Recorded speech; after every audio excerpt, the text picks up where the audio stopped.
तुम सीधे मुंह मीडिया से बात क्यों नहीं करते हो? क्योंकि ये जितना भी मीडिया वाला है सब का सब 2 नंबर का काम कर रहा है। मैं नहीं मानता। तुम मीडिया से हो? हाँ।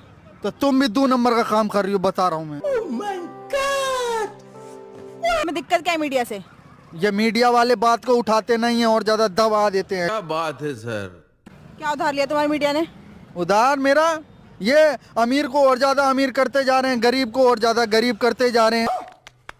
तुम कौन सी कैटेगरी में आते हो, गरीब, अमीर या मिडिल क्लास? मैं तो दीदी गरीबी से भी नीचे एक रेखा आती है, मैं तो उस रेखा से भी नीचे हूँ और वो रेखा भी एकदम ऐसे मिटी हुई है।